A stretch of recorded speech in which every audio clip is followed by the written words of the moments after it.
know right away that I don't laugh nearly enough. My personality is engaging and I love people, but I am very serious when I'm actually doing my work. I work long hours. I usually have a lot of stress, but I don't really mind it because I love challenges and taking things to the next level. So I guess you could say I'm a very driven person. And because of that, for some reason over the years, laughing, just for the hay of it almost seems ridiculous. And I'm an actress. I can laugh on cue if I have to, if I have to go into a character, but to just laugh like for no reason, kind of for my own life, it feels awkward and weird. And it's like you kind of feel naked in front of other people.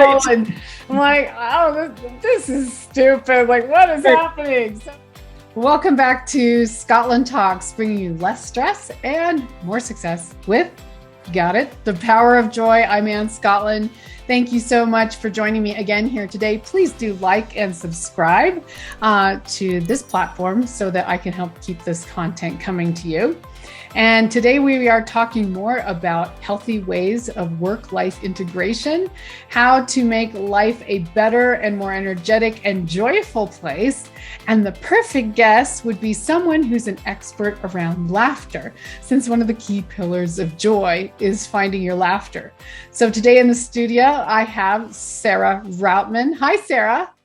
Hi, Ann. It's so great to be here. Thanks so much for having me. Absolutely. I'm so excited to have you here today and to talk about this. And just to let you all know what Sarah is all about, she is a laughter expert. After getting a master's in adult education, she ran 2 nonprofits for years, and then she became a laughter expert, which is also something that I'm going to ask her about. So, yes, welcome, Sarah. And what is the number one reason we need to laugh more? Oh my gosh. Laughter really, truly is the best medicine. And if you're looking to integrate health and wellness into your work life and you want it to spill over into your personal life, there's nothing better than laughter because you always have it with you. And hopefully by the end of this time, you're going to know how much you have the power to call it up anytime you want. That's amazing. I absolutely love that. So tell me a little bit of background. What in the world motivated you to become a laughter expert, and how did that journey, what did that look like for you? Well, it was quite an unusual journey. As a matter of fact, I was living on the bathroom floor of my daughter's hospital room, and she had an immune deficiency, and my husband was visiting he was home with the other kids. He had her in his lap, and he was pointing to a very colorful poster that's right behind me that said, "I love you very much." And when he got to "I love you," she was 18 months old. He was holding her in his lap. When he got to "you," he started tickling her and they started laughing. Now, I was already optimistic. Her room was decorated really nicely, but I just was taken to a different place. And it was as though she said, forget all this, all these machines, all this problem, and let's just go somewhere else. And I was really moved in that moment. I saw laughter differently than I had ever seen it before. And so I started looking for it. And it was years later when my older daughter's friend became a laughter yoga leader and invited me to attend a session. And if Molly asks, you go. And so she asked about 40 strangers to start laughing on purpose. And we kind of looked at each other a little awkward. Next thing we knew, we were laughing and couldn't stop. And by the end, 45 minutes later, as I walked into the parking lot, I'm like, this is what I've been looking for. And if this is something that I can teach someone, that I need to teach everyone I know, because it's a powerful tool to be able to generate laughter for yourself when you need it. Wow. This is so fascinating and such a beautiful, beautiful story. And I know right away that I don't laugh nearly enough. My personality is engaging and I love people, but I am very serious when I'm actually doing my work. I work long hours. I usually have a lot of stress, but I don't really mind it because I love challenges and taking things to the next level. So I guess you could say I'm a very driven person. And because of that, for some reason over the years,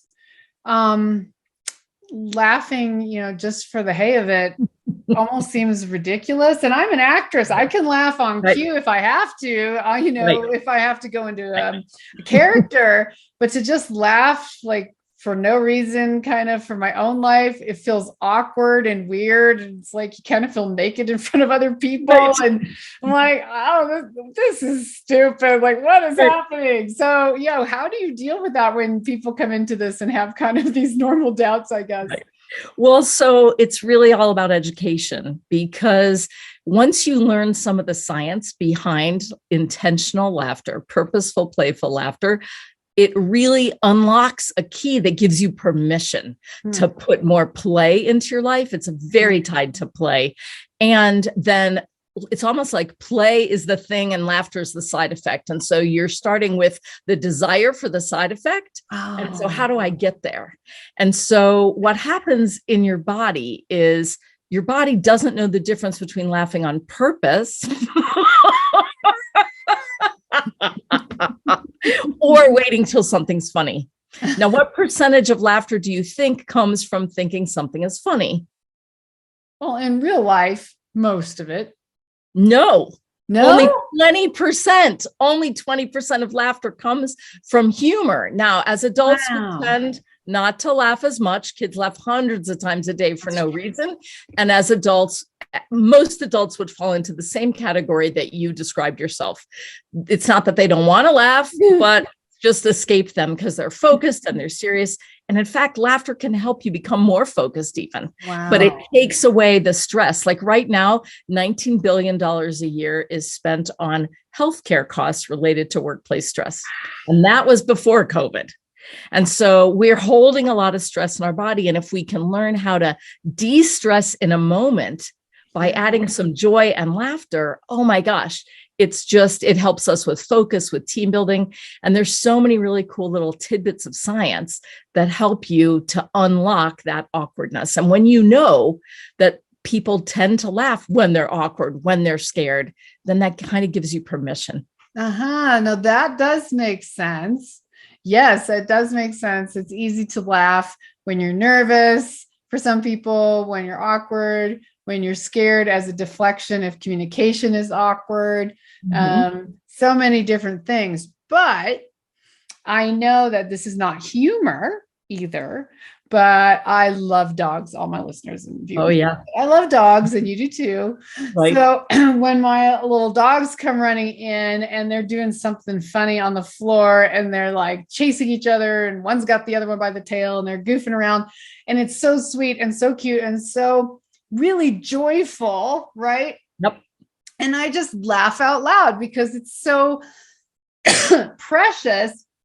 And for me, that's why animals are a vital part of my emotional wellness, because they're a huge part of what brings me that grounding, happiness, laughter, that joy. So that's kind of the authentic laughter that we would want more of, other than just practicing it, right? Is really allowing ourselves permission to read those moments and really fully express them instead of like, oh, that's cute, back to work.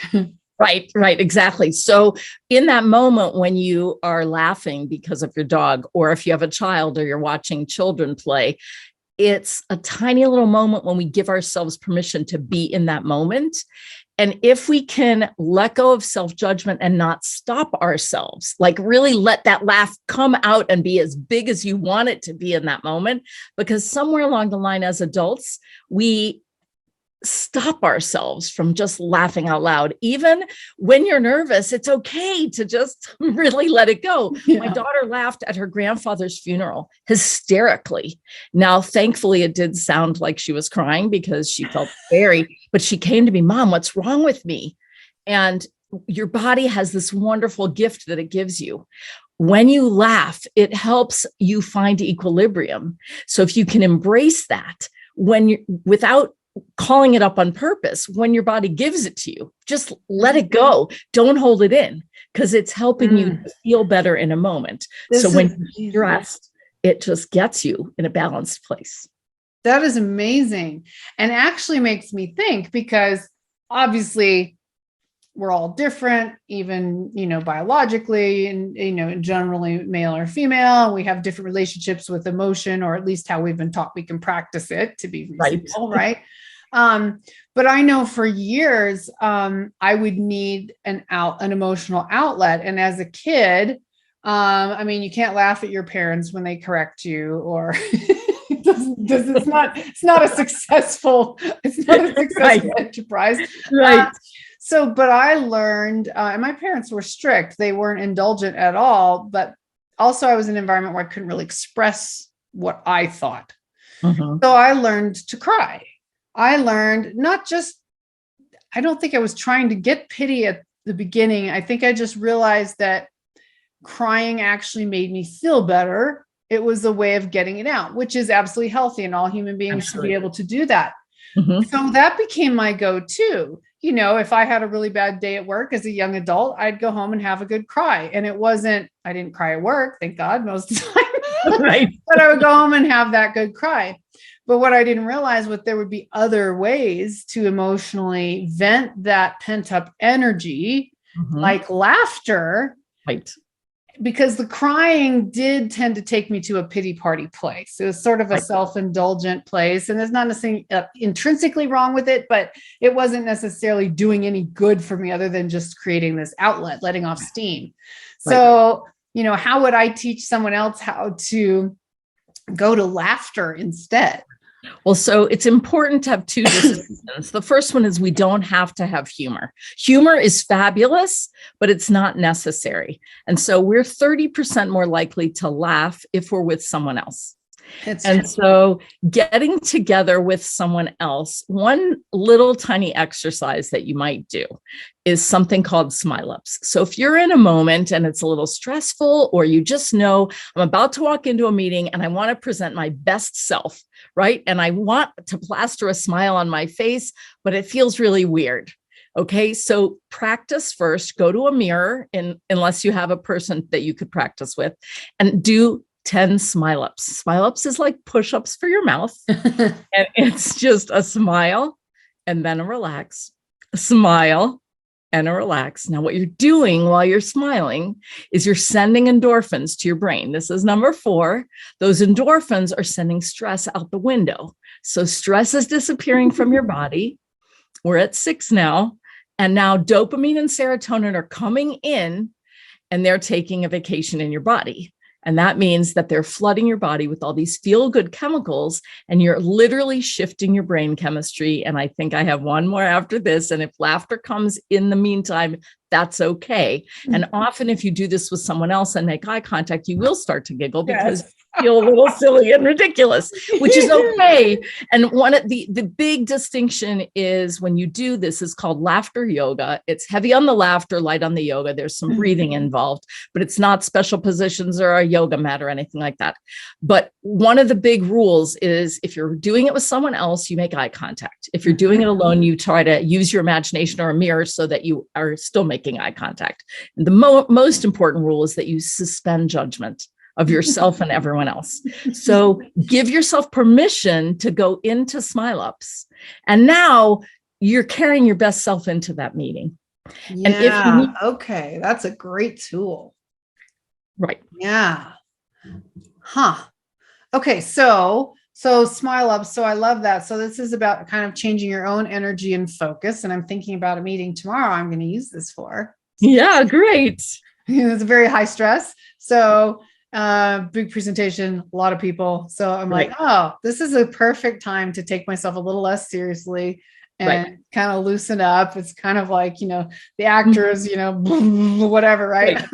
So I actually, anticipating this call, I tried a couple of days ago to do it in the mirror, doing some smile ups, and it was making me feel grumpy. I was resisting it so much. Okay. I was just like, I do not feel like doing this. And it was kind of a moment in the day that was not going well anyway. And I was just like, I don't want to do it. But I thought, I bet you if you make a habit, it gets easier over time. It does get easier. I've been laughing for 18 years. Oh my goodness.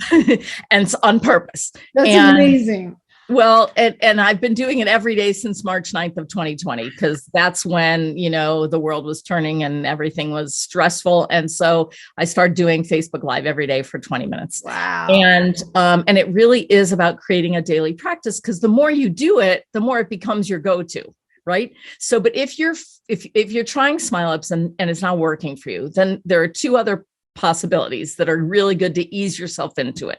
So you said you already can laugh on purpose, but for someone who cannot, then this is called laughter breaths. So you breathe in through your nose and you exhale through your mouth. But when you exhale, you're going to say the words, ha, ha, ha, ha, ha, ha, ha, ha, ha, ha, until you let it become laughter. And right away, you're feeling a little awkward and silly. So hopefully it becomes real laughter. Nice. Okay. All right. So breathe in.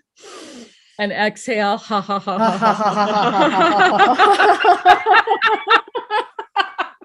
ha.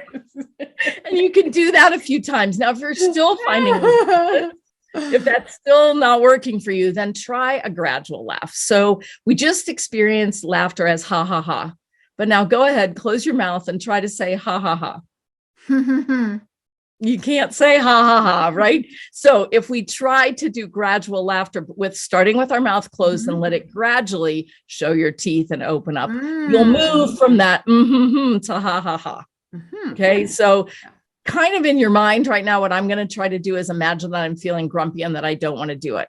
And at some point you just make a decision. Okay, let me try to let go of that. Okay. So this is as much about mindset and making a decision. I'm going to try it, even if I look silly and ridiculous. Remember, we're letting go of that negative self-talk. Okay. So and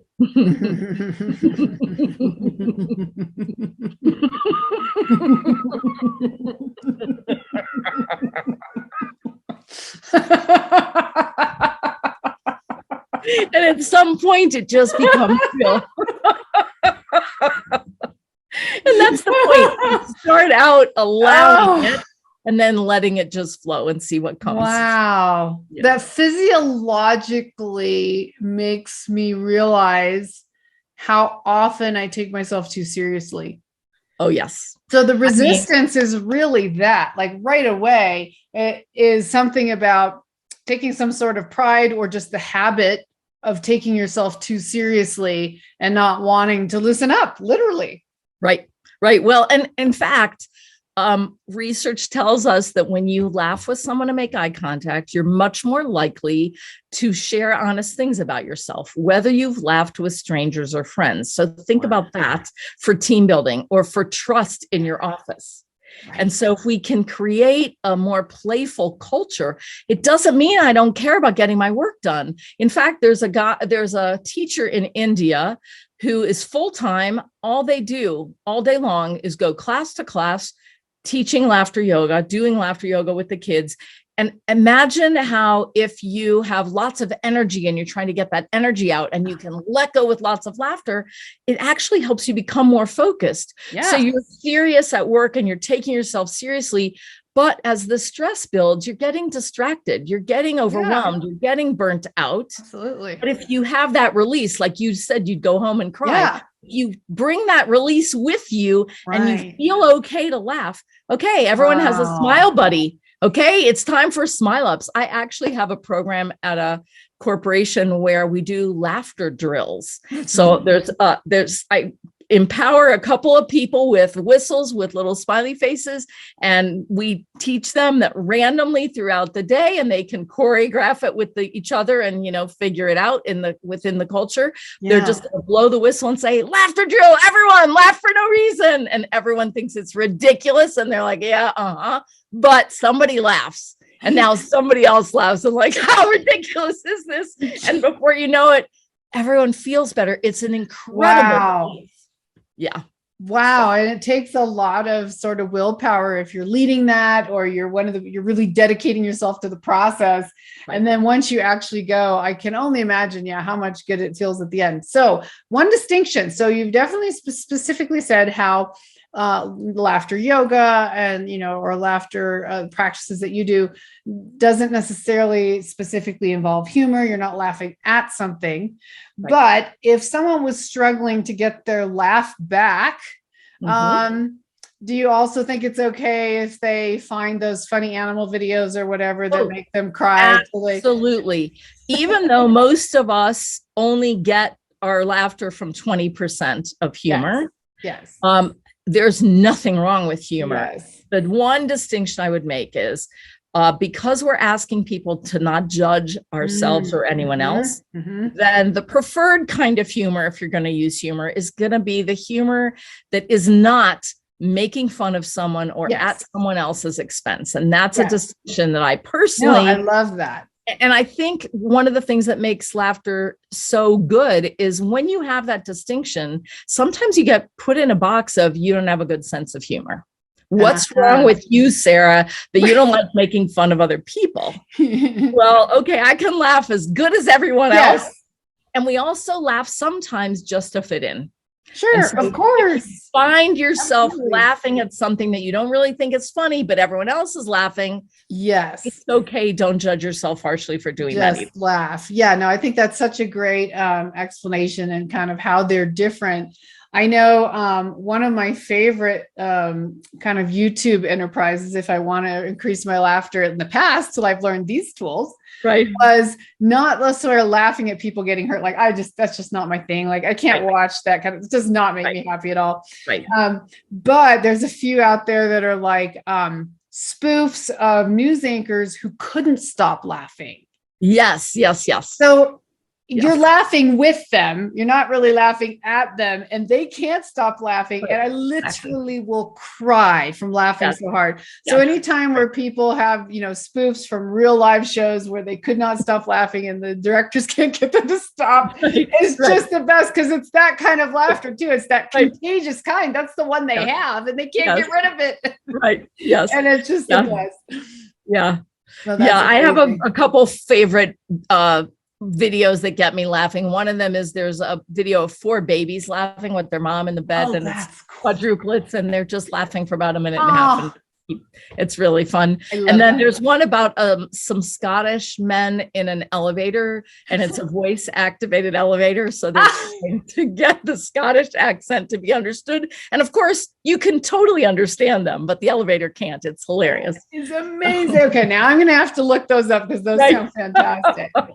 Well, this has been amazing, Sarah. I have to say this has been one of my favorite podcasts just because how can you not enjoy laughing? And if you could laugh more and feel better and be more focused and better at your job and more relaxed in your relationships, you literally have nothing to lose. It's not that painful to laugh, at least after the first few times.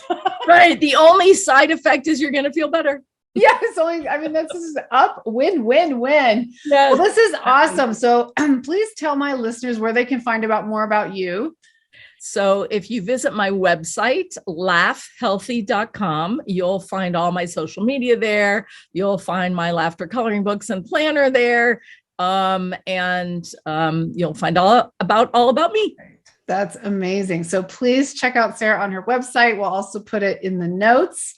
And as always, thank you again for joining me on Scottlin Talks, and do like and subscribe, share it, keep this good news going. And so we can keep bringing this content to you.